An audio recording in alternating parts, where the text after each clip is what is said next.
बच्चों, स्वागत है आपका हमारे इस YouTube चैनल यूपी फिजिक्स 11 में।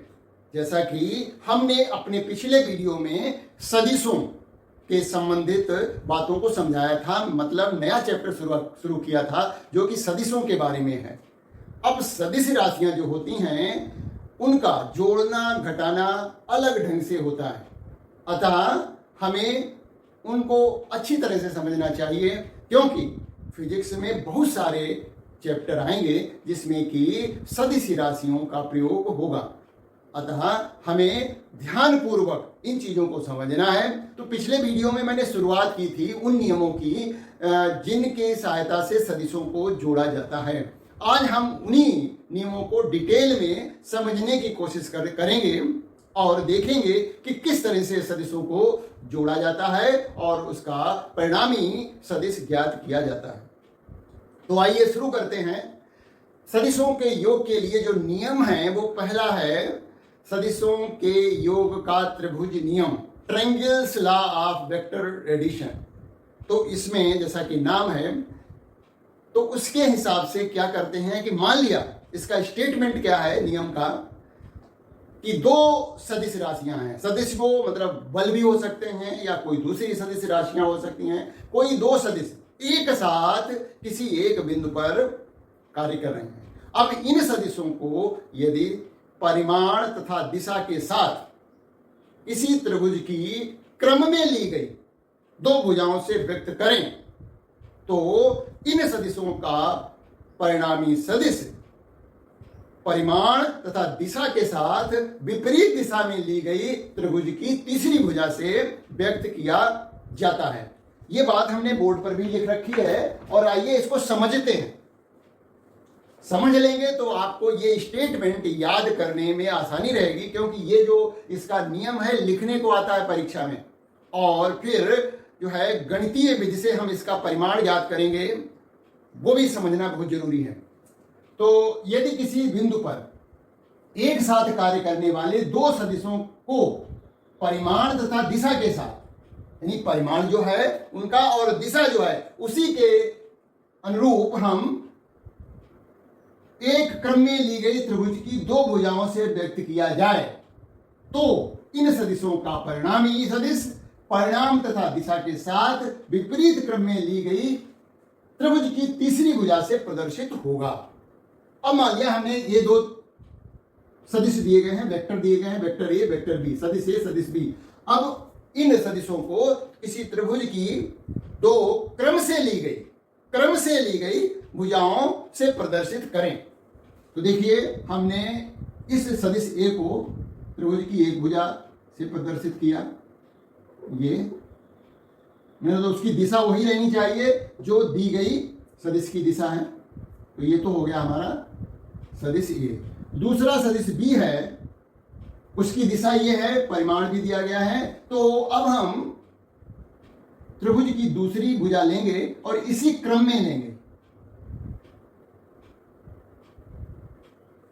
ये जो है सदिश बी प्रदर्शित हो रहा है, यानी हमने सदिश ए के वाणाग्र पर सदिश बी की पूंछ या कहें टेल को रख दिया है, और ये दो भुजाएं ओ पी और पी क्यू, ओपी और पी क्यू एक क्रम में ली गई हैं, यानी जहां पर जो पहली भुजा समाप्त हो रही है उसी से आगे हमने दूसरी भुजा ली है। और यह भी ध्यान रखा है कि दिए गए सदिशों का परिमाण जो है भुजाओं की लंबाई के अनुरूप हो और दिशा भी वैसी ही हो जैसी कि दी गई सदिश की भुजा है, सदिश की दिशा है। तो अब सदिशों को तो हमने दो क्रम से ली गई त्रिभुज की भुजाओं से व्यक्त कर दिया है। अब इनका परिणामी सदिश जो है वो त्रिभुज की तीसरी भुजा से व्यक्त किया जाएगा, और त्रिभुज की तीसरी भुजा किस क्रम में ली जाएगी? इससे विपरीत क्रम में ली जाएगी। तो विपरीत क्रम में लीजिए तीसरी भुजा और ओ से क्यू को मिला दीजिए, ये त्रिभुज की तीसरी भुजा हो गई। तो सदिश ए और सदिश बी का जो परिणामी सदिश होगा वो त्रिभुज की तीसरी भुजा से विपरीत दिशा में ली गई त्रिभुज की तीसरी भुजा से परिमाण तथा दिशा के साथ प्रदर्शित होगा। तो ये जो OQ है वो इस सदिश A और सदिश B का परिणामी सदिश है। तो ये मान लिया R है, तो सदिश A प्लस सदिश B बराबर है सदिश R के। त्रिभुजों के रूप में त्रिभुज की भुजाओं के रूप में लिखें तो ऐसे लिख सकते हैं OP प्लस PQ बराबर है OQ। यहां पर यह समझना जरूरी है कि किस तरह से दो भुजाओं, त्रिभुज की दो भुजाओं OP तथा PQ को एक क्रम में लिया गया है और दिए गए सदिशों को इन्हीं भुजाओं से प्रदर्शित किया जा रहा है, और भुजाओं की जो लंबाइयां हैं वो दिए गए सदिशों के परिमाण के बराबर हैं और दिशाएं भी उसी के अनुरूप ली गई हैं। तो इन सदिशों A और B का जो परिणामी सदिश होगा त्रिभुज की तीसरी भुजा OQ से प्रदर्शित होगा, और ये देखिए OQ विपरीत दिशा में ली गई है। यदि समान दिशा ली जाती तो देखिए ऐसा होता, देखिए समझ लीजिए इस बात को। ये हमारा हो गया OP और ये दूसरी भुजा हो गई Q, और यदि हम इसी क्रम में लें तीसरी भुजा तो फिर तो ये ऐसे आएगी, ऐसे QO, Q से O की तरफ आएगी। लेकिन नियम क्या कहता है? नियम कहता है कि इन दो सदिशों AB का जो परिणामी सदिश होगा वो परिमाण तथा दिशा के साथ त्रिभुज विपरीत दिशा में ली गई त्रिभुज की तीसरी भुजा से प्रदर्शित होगा। तो त्रिभुज की तीसरी भुजा हमें उस क्रम में नहीं लेना है जिस क्रम में हमने पहली दो भुजाओं को लिया है। पहली दो भुजाओं से विपरीत क्रम में तीसरी भुजा लीजिए और उससे प्रदर्शित करिए इन दो सदिशों के परिणामी सदिश को। तो ये इस तरह से ये त्रिभुज नियम है, और जो चित्र बनेगा इसका हम अभी मैथमेटिकल यानी गणितीय रूप से हम इसका R का यानी जो ये तो सदिशों के रूप में लिखा हुआ है, R का परिमाण जो है वो क्या होगा वो निकालेंगे। यहां पर जो सदिश दिए गए हैं A और B, इनके बीच का कोण थीटा है। तो यहां पर हम दिखाएं चित्र में तो ये थीटा हो गया। ये हमने लंब डाला है Q से, बढ़ाई गई भुजा OP पर, और ये मान लिया लंब जो है वो QS है, ये लंब डाला है। ऐसा ही चित्र दूसरे नियम में भी बनेगा, वहां पर समांतर चतुर्भुज बनेगा, लेकिन इतना चित्र ठीक ऐसा ही होगा। अतः यदि परीक्षा में त्रिभुज नियम आता है तब तो हमें इतना ही चित्र बना करके उसका परिमाण ज्ञात करना है इस R का, और यदि समांतर चतुर्भुज आता है तो समांतर चतुर्भुज में समांतर चतुर्भुज बनाएंगे, लेकिन हमारे काम का जो भाग होगा वो यही होगा। अभी देखिए पता लग जाता है। तो दूसरा जो नियम है सदिशों के योग का वो है parallelogram law of vector addition, मतलब सदिशों के योग का समांतर चतुर्भुज नियम। देखिए यहां पर भी वैसे ही कुछ लिखा हुआ है। क्या है? यदि किसी बिंदु पर एक साथ कार्य करने वाले दो सदिशों को परिमाण तथा दिशा के साथ एक बिंदु से प्रारंभ होने वाली समांतर चतुर्भुज की दो संलग्न भुजाओं से व्यक्त किया जाए तो इन सदिशों का परिणामी सदिश परिमाण तथा दिशा के साथ उस बिंदु से गुजरने वाले चतुर्भुज के विकर्ण से प्रदर्शित होगा। देखिए मान लिया ये सदिश हमारे यही हैं, A और B हैं। अब इन सदिशों को हमें क्या करना है? समांतर चतुर्भुज की दो भुजाओं से प्रदर्शित करना है, और ये दो भुजाएं एक ही बिंदु से प्रारंभ होनी चाहिए। जो बिंदु की हमने मान लिया O से प्रारंभ हो रही हैं, और ये देखिए ये सदिश B है और ये सदिश A है। यहां पर हमने P लिख दिया है। नियम कहता है कि जब हमने एक बिंदु पर एक साथ कार्य करने वाले दो सदिशों को किसी एक बिंदु से प्रारंभ होने वाली समांतर चतुर्भुज की दो संलग्न भुजाओं से प्रदर्शित किया है तो इनका परिणामी सदिश क्या होगा, परिणामी सदिश होगा कि बिंदु हो, मतलब उसी बिंदु से कहा जा रहा है। तो इन सदिशों का परिणामी सदिश परिमाण तथा दिशा के साथ उस बिंदु से गुजरने वाले, उस किस बिंदु से, जिस बिंदु से दो भुजाएं प्रारंभ हो रही हैं, यानी बिंदु ओ से दो भुजाएं प्रारंभ हो रही हैं, तो इसी बिंदु से गुजरने वाले इस समांतर चतुर्भुज के विकर्ण से इन दो सदिशों का परिणामी सदिश प्रदर्शित होगा। समांतर चतुर्भुज पूरा करिए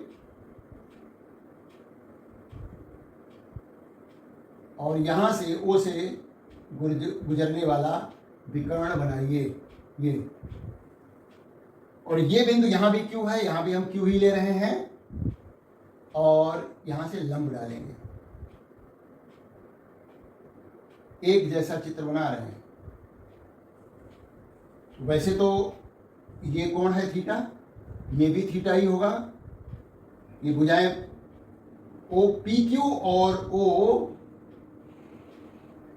ये मान लिया टी बिंदु है कोई, भुजाएं कौन कौन सी, पी क्यू और ओ टी एक दूसरे के समांतर हैं, तो ये थीटा कोण इस थीटा कोण के बराबर होगा, मतलब कोण टी ओ पी बराबर होगा क्यू पी एस के, ये संगत कोण है इसलिए बराबर होंगे। ये हमने लंब डाल दिया है, देखिए क्यू एस लंब डाला है। अब हम गणितीय विधि से इसका परिणामी, इन दो सदिशों का परिणामी निकालेंगे। देखिए ये भुजा इसके समांतर है, तो देखा जाए तो ये भुजा भी देखा है, जो हमारा सदिश बी है उसी को प्रदर्शित करेगी पी क्यू भुजा, और ये जो है ओ क्यू इसका परिणामी हो गया, आर हो गया। ये जो परिणामी है वो पहले वाले सदिश के साथ अल्फा कोण बना रहा है, तो ये जो अल्फा कोण क्या है, परिणामी सदिश की दिशा प्रदर्शित करेगा, इसको भी निकालेंगे। बहुत आसान है, देखिए स्टेटमेंट हो सकता है कि थोड़ा मुश्किल हो, लेकिन समझ के करेंगे तो मुश्किल नहीं है। हमें यहाँ पर ये ध्यान रखना है कि परिमाण और दिशा दोनों को ध्यान करके लिखना है कि जब हमने दिए गए सदिशों को परिमाण तथा दिशा के अनुसार समांतर चतुर्भुज की भुजाओं से प्रदर्शित किया है, और यहाँ भी हमने परिमाण तथा दिशा के साथ दिए गए सदिशों को त्रिभुज की दो क्रमांगत ली गई, क्रम से ली गई भुजाओं से प्रदर्शित किया है। तो यहाँ पर जो है ए बी का परिणामी जो है विकर्ण से प्रदर्शित हो रहा है, और यहाँ पर ए बी का परिणामी त्रिभुज की तीसरी भुजा से प्रदर्शित हो रहा है। ये इतना भाग जो है दोनों चित्रों में एक जैसा ही है। तो अतः परीक्षा में यदि आपका त्रिभुज नियम आता है तो स्टेटमेंट यही रखिए, ये वाला चित्र बनाइए।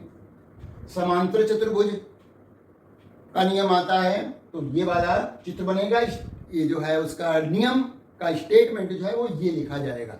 और जो गणितीय विधि से हम परिणामी सदिश का मान ज्ञात करने जा रहे हैं वो दोनों में से समान रहेगा, इसलिए बस ये इतना भाग जो है अलग अलग है, बाकी का समान ही है।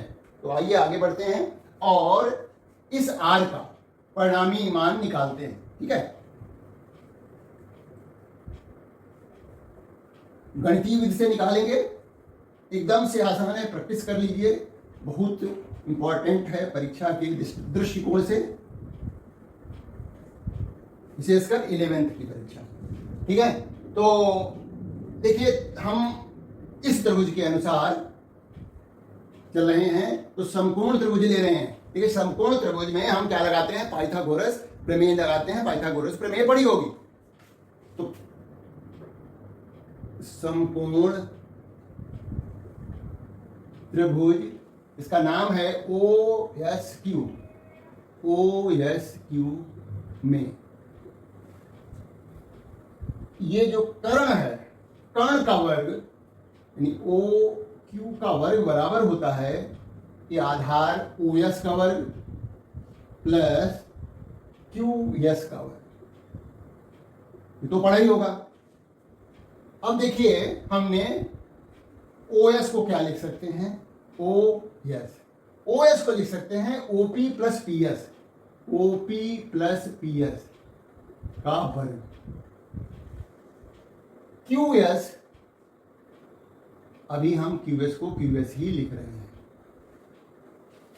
वर्ग करिए ओपी का वर्ग प्लस पीएस का वर्ग प्लस 2 ओपी गुणा पीएस प्लस क्यूएस का वर्ग। तो देखिए ओपी का वर्ग ये है, इसको अलग करिए। पीएस का वर्ग चित्र देखिए, पीएस का वर्ग ये है और क्यूएस का वर्ग ये है, इनको साथ साथ लिख लीजिए। ओपी का वर्ग लिखा और पीएस का वर्ग लिख दिया, साथ में इस वाले को इधर ले आइए, क्यूएस का वर्ग प्लस 2 गुणा ओपी गुणा पीएस हो गया। अब देखिए पीएस का वर्ग प्लस क्यूएस का वर्ग, पीएस का वर्ग प्लस क्यूएस का वर्ग, इस त्रिभुज में त्रिभुज कौन सा त्रिभुज है? पीएस क्यू, ये भी समकोण त्रिभुज है, ये भी समकोण त्रिभुज है, समकोण त्रिभुज पीएस क्यू में क्या है कि पीएस का वर्ग प्लस क्यूएस का वर्ग बराबर है पी क्यू का वर्ग। तो पीएस का वर्ग और क्यूएस की वर्ग की जगह पर पी क्यू का वर्ग लिख सकते हैं इसकी जगह पर। तो ओपी का वर्ग प्लस पी क्यू का वर्ग प्लस 2 ओपी इंटू पीएस। अब हमें एक काम और करना पड़ेगा इसी त्रिभुज में, ये जो हमने पीएस क्यू त्रिभुज में लिया हुआ है, इसमें हम मान निकालेंगे। पहले तो हम निकाल लेते हैं कॉस थीटा का मान। कॉस थीटा बराबर होता है आधार बटे कर्ण। इसी तरफ समकोण त्रिभुज, आधार पीएस है और कर्ण जो है समकोण त्रिभुज का वो पी क्यू है। पी क्यू का जो लंबाई है वो क्या है? सदिश बी के परिमाण को प्रदर्शित करेगी, क्योंकि पी क्यू भुजा की लंबाई उतनी ही है जितनी की सदिश बी का परिमाण है। ठीक है, तो इसलिए हमने क्या लिखा कि कॉस थीटा की जगह लिखा और पीएस की जगह तो पीएस रखा, पी क्यू की जगह क्या लिख देंगे? बी। सदिश बी का परिमाण जो है वो हमने बी लिख दिया, उसके ऊपर से एक तीर का निशान हटा दिया। तीर का निशान हट गया, इसका मतलब ये उसका परिमाण है। ठीक है, दिशा हट गई, तो पीएस बराबर हो गया बी कॉस थीटा, ये एक मान हो गया। दूसरा हमें साइन थीटा का भी मान निकालना है। साइन थीटा बराबर है इसी त्रिभुज में यह है क्यूएस बटे पी क्यू। तो साइन थीटा बराबर हो गया, क्यूएस को क्यूएस रख दिया, पी क्यू को हम जो है बी लिख देंगे। तो क्यूएस बराबर हो गया बी साइन थीटा। अब हमें क्या करना है? देखिए पीएस की जगह पर हमें बी कॉस थीटा लिखना है, इसकी पीएस की जगह पर। ओपी की जगह पर, ओपी क्या है? सदिश ए का परिमाण है ओपी, तो ये हमने इसकी जगह पर लिख दिया ए का वर्ग। ओ क्यू की जो लंबाई है, ओ क्यू की जो लंबाई है वो आर, जो कि ए और बी का परिमाण है, परिणामी सदिश है, परिमाण तो नहीं है, परिणामी सदिश है। आर जो है ए और बी का परिणामी सदिश है, तो उसका परिमाण जो है वो हमने आर लिख दिया, आर स्क्वायर हो गया। ओ क्यू स्क्वायर की जगह आर स्क्वायर लिख दिया, ओ पी स्क्वायर की जगह ए स्क्वायर लिख दिया। अब हम क्या कर रहे हैं? इनके सबके परिमाण लिख रहे हैं। पी क्यू जो है वो बी के परिमाण को प्रदर्शित करता है गुणा ओ पी क्या है? ए है, और पीएस की जगह पर हमने लिख दिया है बी कॉस थीटा। तो ये हमारा रिजल्ट आ गया है। तो आर बराबर हो गया वर्गमूल a square plus B square plus 2ab cos theta. लीजिए गणितीय विधि से ये परिणामी सदिश का मान ज्ञात किया है, मतलब उसकी वैल्यू ज्ञात की है, या कहें उसका परिमाण ज्ञात किया हुआ है। पाइथागोरस प्रमेय लगा दी, एकदम आसान है। बस ये थोड़ा इसमें ट्रिग्नोमेट्री लग रही है, त्रिकोणमिति है, उसकी सहायता से हमने कुछ मान निकाले हैं और वो यहाँ पर रख दिए। आसानी से सीखा जा सकता है। अब हम कुछ विशेष परिस्थितियां लेंगे, उनको डिस्कस करेंगे। ये रिजल्ट हमारा आ गया है। परिणामी सदिश जो है हमारा, परिणामी सदिश आर का परिमाण जो है वो वर्गमूल a square plus B square plus 2ab cos theta, जहां थीटा जो है दिए गए दो सदिशों के बीच का कोण है। तो ये हम रिजल्ट इसको यही लिखा रहने देते हैं, आर लास्ट में लिख देते हैं। आर बराबर हो जाएगा under root R square plus B square, sorry A square plus B square plus 2ab cos theta. ये आगे बढ़ते हैं, विशेष परिस्थितियों की बात करेंगे हम।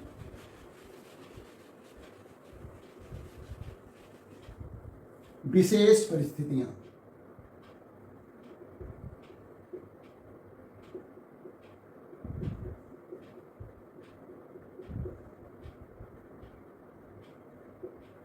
विशेष परिस्थितियां क्या?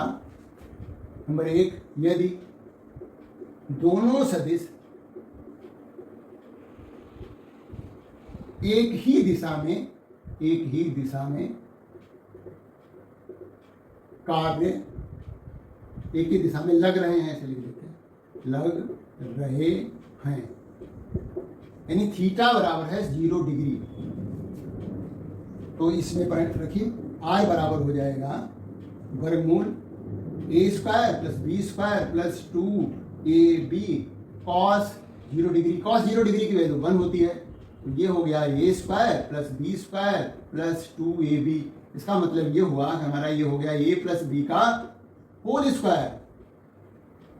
तो ए प्लस बी का होल स्क्वायर का वर्गमूल निकालेंगे तो आर बराबर हो जाएगा ए प्लस बी।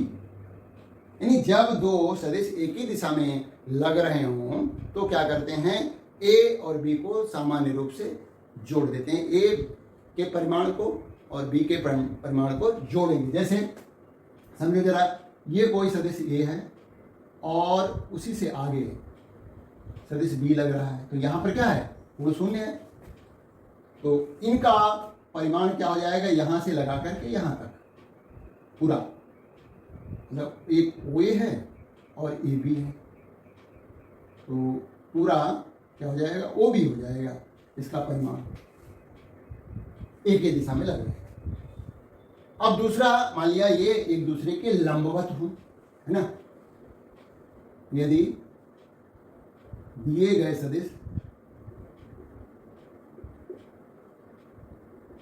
एक दूसरे के लंबवत हो तो थीटा का मान हो जाएगा 90 डिग्री और कॉस 90 की वैल्यू होती है 0। तो आर बराबर हो जाएगा, देखिए, वर्गमूल a square plus B square plus 2ab cos 90 degree. तो ये पूरा टर्म जो है 0 हो जाएगा और हमारा आर का मान आ जाएगा a square plus B square का वर्गमूल। जैसे कि किसी समकोण त्रिभुज में जब हम उसका कर्ण निकालते हैं तो यही तो आता है, कर्ण बराबर होता है वर्गमूल आधार का वर्ग प्लस लंब का वर्ग। तीसरी स्थिति हो सकती है कि वो एक दूसरे के विपरीत दिशा में हो। तीसरी स्थिति हो सकती है यदि दिए गए सदिश जो हैं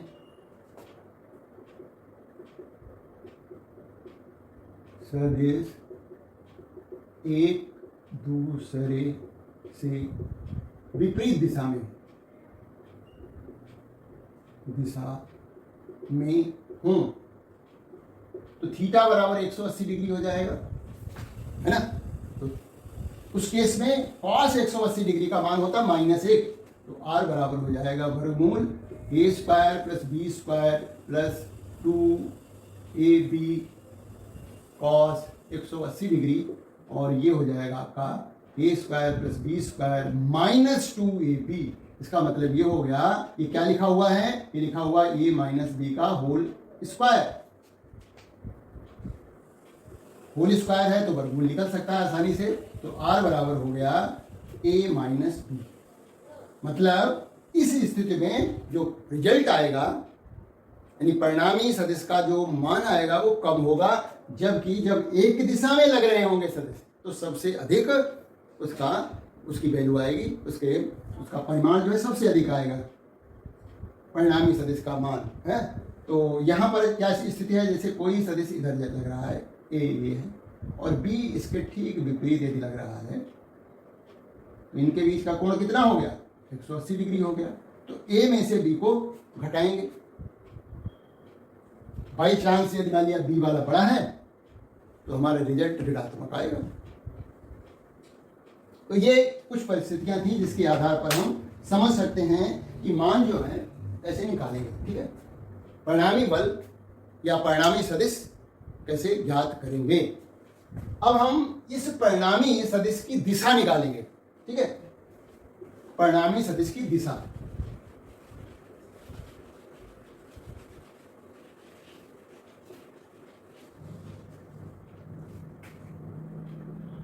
परिणामी सदिश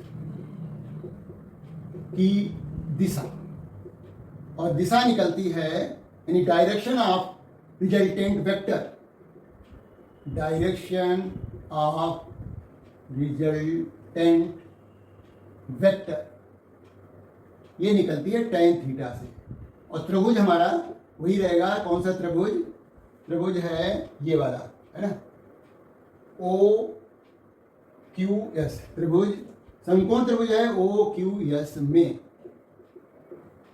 tan theta, not tan theta, tan alpha बराबर हो जाएगा ये वाला OQS में tan अल्फा बराबर हो जाएगा QS लंब बटे आधार OS। तो QS तो वही रहा और OS को हमने लिख दिया OP प्लस PS। QS की वैल्यू देखिए हमने यहाँ से रखी, QS की वैल्यू यहाँ से रखी, तो QS की वैल्यू है B साइन थीटा बटे OP क्या है? सदिश A है, का परिमाण है ये, तो A लिख दिया, प्लस PS की वैल्यू है B cos theta, B cos। तो ये tan अल्फा यानी अल्फा कोण जब हम पता करेंगे तो हमें दिशा पता लग जाएगी। और विशेष परिस्थितियों की कंडीशन यहाँ भी लगा सकते हैं, यानी थीटा का मान हम जो है 0 डिग्री ले सकते हैं। देख लीजिए क्या, ये देखिए, ये हमें रिजल्ट याद रखना है। इसमें क्या याद क्या रखना है कि जैसे जब हमें डायरेक्शन निकालनी है, जो भी परिणामी सदिश की दिशा ज्ञात करनी है, तो हमें शुरुआत कहाँ से करनी है? जो परिणामी है वो पहले वाले सदिश के साथ अल्फा कोण बना रहा है। परिणामी जो है, परिणामी R जो है वो इस सदिश A के साथ अल्फा कोण बना रहा है। तो हमें शुरुआत करनी है दूसरे वाले सदिश से, यानी ऊपर जो हमें रखना है वो दूसरा वाला सदिश का परिणाम यानी B साइन थीटा रखना है। और फिर उसके बाद ये लिखा जाएगा प्लस B cos थीटा ही रहेगा। मतलब यहाँ पर जो सदिश प्रयोग किया गया है, सदिश का परिमाण प्रयोग किया गया, वही सदिश का परिमाण यहाँ भी आएगा, A साइन थीटा बटे B cos थीटा होगा। ये ध्यान रखना है। अब विशेष परिस्थितियां यहाँ भी लगा दीजिए, विशेष परिस्थितियां।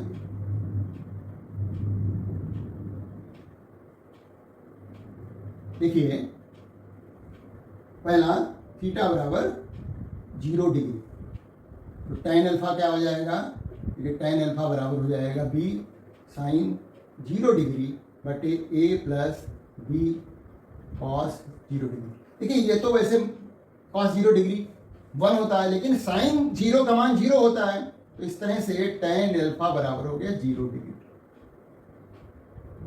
tan अल्फा का मान 0 हो गया तो अल्फा बराबर जो है 0 हो गया, 0 डिग्री। tan अल्फा 0 है तो अल्फा बराबर 0 डिग्री में, क्योंकि tan के 0 डिग्री में ही मान 0 होता है, tan 0 होता है। तो ये एक कोण निकल गया। अब दूसरा है हमारा जब 90 डिग्री हो, है ना, दूसरा है थीटा बराबर 90 डिग्री है, यानी दो सदिश आपस में लंबवत हैं, तो tan अल्फा बराबर हो जाएगा B साइन 90 डिग्री बटे A plus B cos 90 degree, तो ये 0 हो जाएगा। तो ये हो जाएगा B, देखिए यहाँ B साइन 90 डिग्री 1 होता है बटे, यहाँ बचेगा ये A बचेगा, है ना, ये A बचेगा, ये 0 हो जाएगा। तो इस तरह से हमारा tan अल्फा बराबर हो गया B बटे A। तो जो भी मान आएगा हम निकाल लेंगे, इसमें अल्फा का मान निकल जाएगा। तीसरी परिस्थिति जो है थर्ड, क्या थीटा बराबर 180 डिग्री हो, तो tan अल्फा बराबर हो जाएगा b साइन 180 डिग्री बटे a plus b cos 100 degree. देखिए साइन 180 डिग्री का मान शून्य होता है, तो इस तरह से अल्फा बराबर हो गया tan अल्फा बराबर, पहले तो शून्य होगा तो अल्फा बराबर भी शून्य होगा, है ना। तो इस तरह से हमने परिणामी बल की दिशा भी ज्ञात कर दी। अब हम आगे बढ़ते हैं और सदिशों का घटाना सीखते हैं। अभी तक तो जोड़ना सीखा, अब सदिशों को कैसे घटाया जाएगा उसको भी सीखते हैं।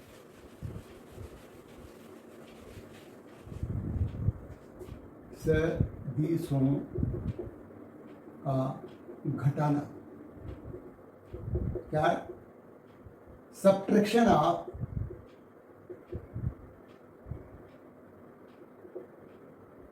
वेक्टर्स।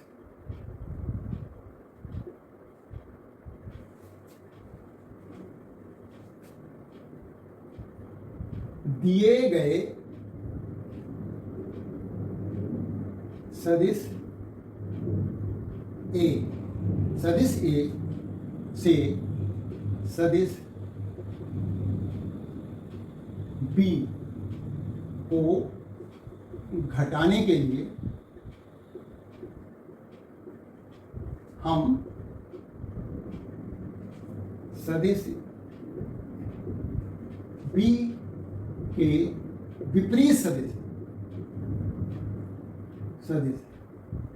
मतलब माइनस बी को ए सदिश ए से जोड़ देते हैं। क्या करते हैं, जैसे मान लिया हमें कोई सदिश ए दिया हुआ है और कोई सदिश जो है बी दिया गया है। देखिए बी हमने यहां पर बना लिया, ये बी सदिश। अब यदि हमें ए में से बी को घटाना है तो क्या करेंगे, हम सदिश ये लेंगे और इस बी सदिश को का विपरीत सदिश ज्ञात कर लेंगे। तो इसको विपरीत, इसकी दिशा बदल दीजिए, है ना। तो दिशा बदली हमने, ये देखिए विपरीत दिशा में बी को ले, ये क्या है माइनस बी है, ये क्या है ए है। त्रिभुजी नियम लगा रहे हैं यहां पर, तो ये जो है इन दोनों का परिणामी पता लग जाएगा आर। तो आर बराबर हो गया ए माइनस बी। तो है तो जोड़ जैसा ही, यानी जिस सदिश को हमें घटाना है उसकी दिशा बदल करके जिस में से घटाना है उसके साथ जोड़ देते हैं। हमें यहां पर सदिश ए को यदि बी से घटाने को कहा जाए तो हम क्या कर रहे हैं, सदिश ए को बनाया और सदिश बी की दिशा बदल दी। परिमाण तो उतना ही रखना है, खाली दिशा बदल देनी है।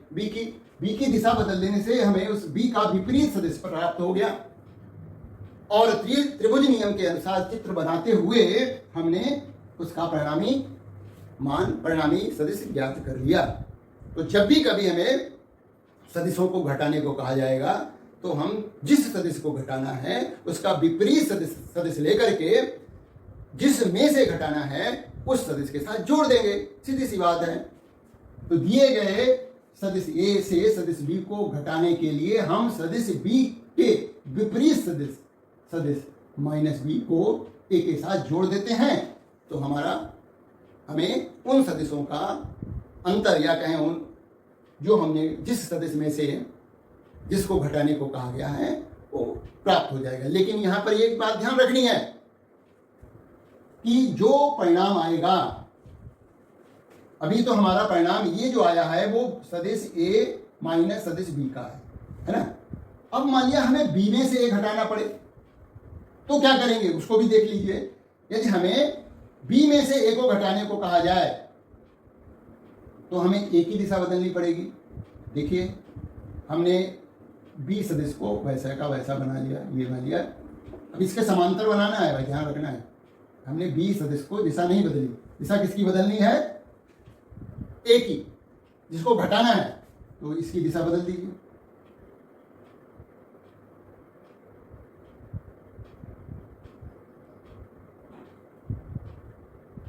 और त्रिभुज का नियम लगा रहे हैं। हमने -a प्राप्त कर लिया। अब देखिएगा ये जो हमारा सदिश प्राप्त होगा, ये वाला, ये होगा b सदिश -a सदिश। ये जो परिणामी r डैश प्राप्त हुआ है वो हमें मिला है b -a माइनस b की दिशा इस तरफ को है, ठीक उसके विपरीत b माइनस a की दिशा है। इसका मतलब ये हुआ कि सदिश a माइनस सदिश b बराबर नहीं होता है b माइनस, होता क्या है, विपरीत होता है। मतलब ऐसे लिख सकते हैं, देखिए a माइनस b बराबर होगा माइनस का b माइनस a, क्योंकि ये जो हमारा परिणामी प्राप्त हुआ है वो पहले वाले परिणामी के साथ दिशा में विपरीत है। तो किसी भी सदिश की दिशा विपरीत करनी है तो क्या करते हैं, उसके पहले चिन्ह माइनस का लगा देते हैं। तो इस तरह से सदिशों को हम घटा सकते हैं। अब हम जो जोड़ने का प्रोसेस था सदिशों का, ठीक उससे विपरीत जो है प्रोसेस, प्रक्रिया की बात करेंगे। वो होता है दिए गए सदिशों को घटकों में वियोजित करना।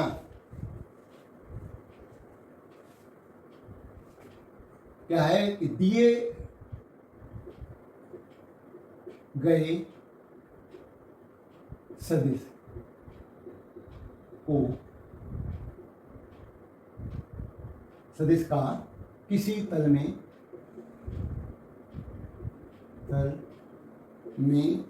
वियोजन, मतलब रेजोल्यूशन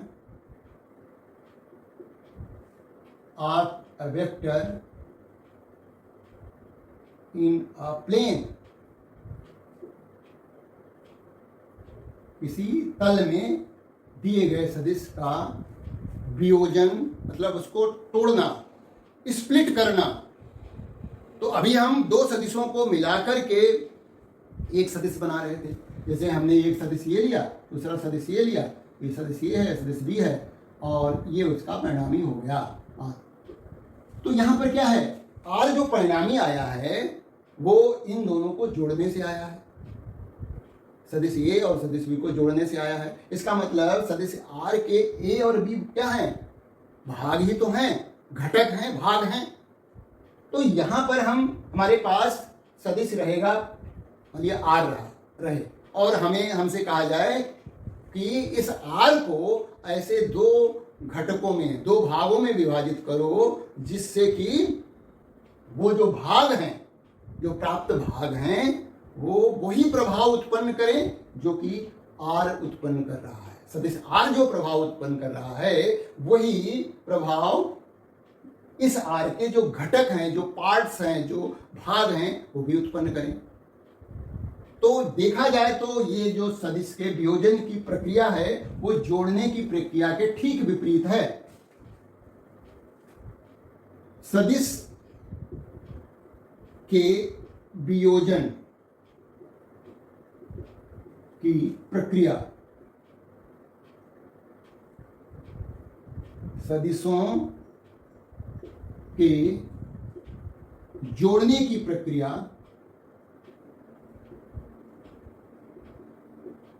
के ठीक विपरीत होती है, के प्रक्रिया के ठीक विपरीत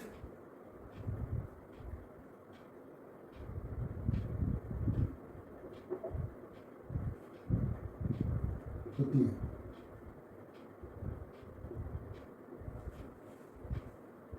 तो भाई क्या ये देखिए, किसी सदिश को दिए गए तल में इस प्रकार वियोजित किया जाए, स्प्लिट किया जाए, बांटा जाए, वियोजित किया जाए कि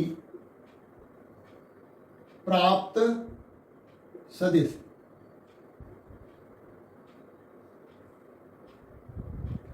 किसी सदिश को दिए गए तल में इस प्रकार वियोजित किया जाए, इस प्रकार दो सदिशों में लिख देते हैं, दो सदिशों,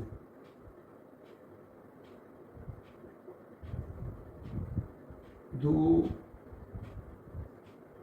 सदिशों, ये यहां पर लिखा है दो सदिशों, किसी सदिश को दिए गए तल में इस प्रकार दो सदिशों में वियोजित किया जाए कि प्राप्त सदिश वही प्रभाव उत्पन्न करते हों जैसा कि दिया गया सदिश करता है। तो वियोजन से प्राप्त सदिशों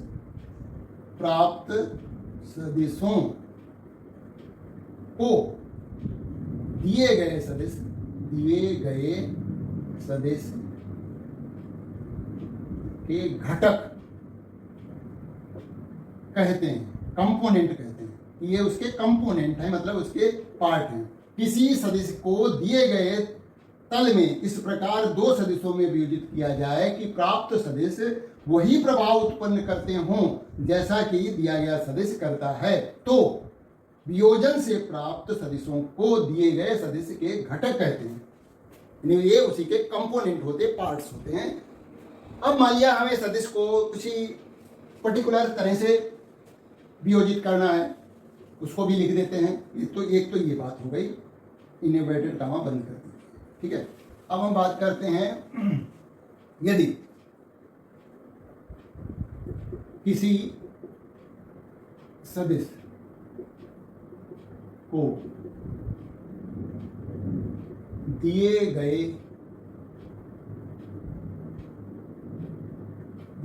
तल में इस प्रकार दो सदिशों में वियोजित किया गया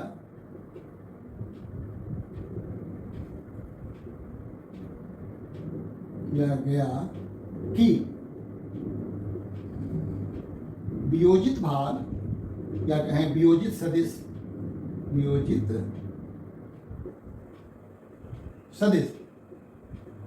एक दूसरे के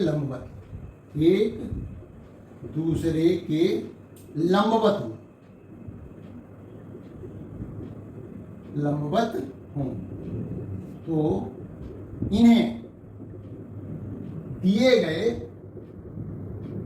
सदिश के आयताकार घटक कहते हैं।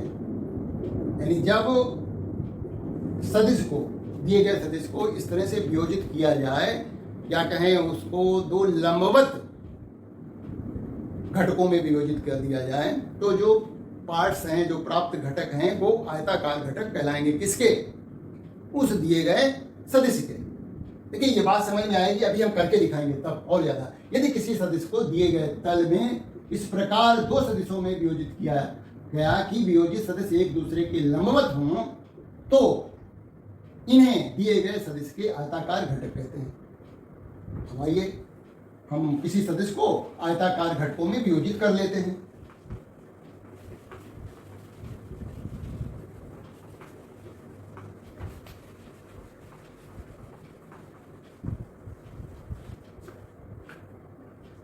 किसी सदिश को दो आयताकार घटकों में वियोजित करना।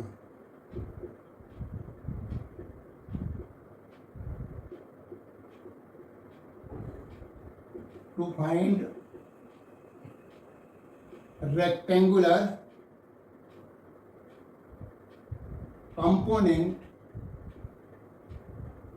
ऑफ अ वेक्टर, किसी वेक्टर के रेक्टेंगुलर कंपोनेंट ज्ञात करना है। तो माना सदिश ए के आयताकार घटक प्राप्त करने हैं। तो हम क्या करेंगे, देखिए जरा प्रोसेस समझिए। ये हमारा कोऑर्डिनेट एक्सिस हो गया, ये वाई एक्स हो गया और ये एक्स अक्ष हो गया। ये हमारा मूल बिंदु हो गया, ये एक्स अक्ष है, ये वाई अक्ष है। अब हम क्या करेंगे, नंबर 1, दिए गए सदिश को मूल बिंदु पर रखेंगे, मूल बिंदु पर रखेंगे, ठीक है। ऐसे रख दिया, देखिए ये मान लिया ए सदिश, हमने दिए गए सदिश को मूल बिंदु पर रखा। ये हमारा सदिश था ओपी और ए से प्रदर्शित हो रहा। अब हम बिंदु पी से क्या करेंगे, बिंदु पी से एक्स अक्ष तथा वाई अक्ष पर क्रमशः लंब, यहां से एक लंब डालेंगे, पीएम, और ये लंब डाला हमने पीएम, क्रमशः लंब पीएम तथा पीएन डालते हैं। अब क्या किया हमने, ओ से एम को तक एक सदिश लेते हैं, नोट कर लिया होगा। अब हम क्या करने जा रहे हैं कि तीसरा पॉइंट है, अब बिंदु ओ से एम तक एक सदिश ओ एम ये प्राप्त करते हैं।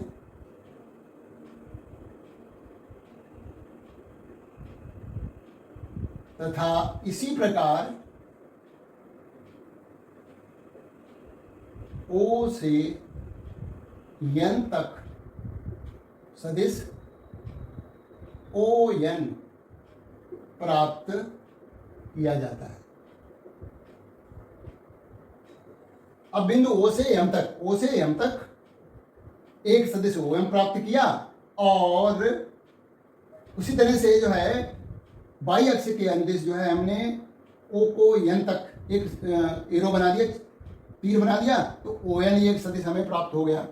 तो ये ओ एम सदिश और ओ एन सदिश जो हैं वो सदिश ए के आयताकार घटक हैं। तो लिख दीजिए चौथा पॉइंट, क्या, सदिश, हालांकि सदिश तो तीर का निशान बना है, ओ एम तथा ओ एन दिए गए सदिश ए के आयताकार घटक हैं। यानी हमारा, इसको हम ले सकते हैं कि मान सकते हैं, माना ओ एम बराबर है ए एक्स, और ए एक्स यानी एक्स अक्ष के अनुदिश जो हम एकांक सदिश लेते हैं वो आई कैप होता है। तो ओ देखिए ए एक्स तो उसका मान हो जाएगा, यानी ओ एम की जो लंबाई होगी वो एक्स के बराबर होगी। अब इसको सदिश बनाना है तो हम क्या लिख देंगे, आई कैप, और ओ एन जो होगा वो वाई अक्ष के अनुदिश है तो इसको लिख देंगे ए बाई जे कैप। अतः सदिश ए बराबर हो जाएगा a x i cap a y j cap. A x और ए वाई जो हैं क्या है, इस सदिश ए के जो वियोजित भाग हैं, जो घटक हैं, उनके परिमाण हैं। एक एक्स एक्सिस के अंदिश है, एक वाई एक्सिस के अंदिश है। परिमाण का मतलब होता है लंबाई, मतलब ये यहां तक की ए x i cap, A Y J cap. तो ए एक्स क्या है? इसकी लंबाई है। ए वाई जो है ओ एन की लंबाई है। तो ये लंबाई मतलब परिमाण है। तो ए एक्स क्या है? उसका क्षैतिज घटक है ना। और ए वाई जो है वो उसका ऊर्ध्वाधर घटक है। तो क्षैतिज घटक, यदि मान लिया ये कोण थीटा है, तो हम दूसरे ढंग से भी निकाल सकते हैं इसका मान, है ना। तो निकालते हैं। तो क्षैतिज घटक त्रिभुज ले लेते हैं ओ पी एम, त्रिभुज ओ पी एम में कॉस थीटा बराबर हो जाएगा, कॉस थीटा क्या होगा? आधार ओ एम बटे ओ पी। तो cos theta is equal to हो गया, ओ एम की वैल्यू को हमने मानी है एक्स, और ये इसको हमने ए ले लिया। इसका परिमाण जो है वो ए है, ए का परिमाण ए है। तो इस तरह से ए एक्स बराबर हो गया ए कॉस थीटा। ये क्या है? यह सदिश ए का के क्षैतिज घटक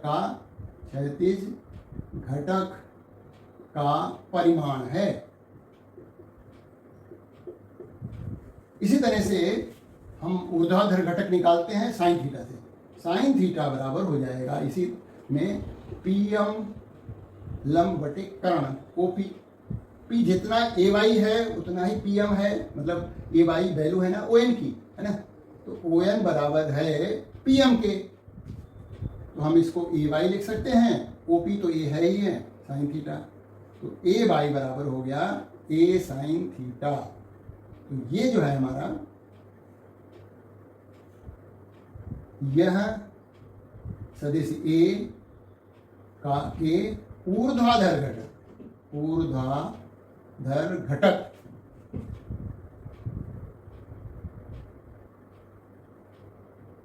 का परिमाण है।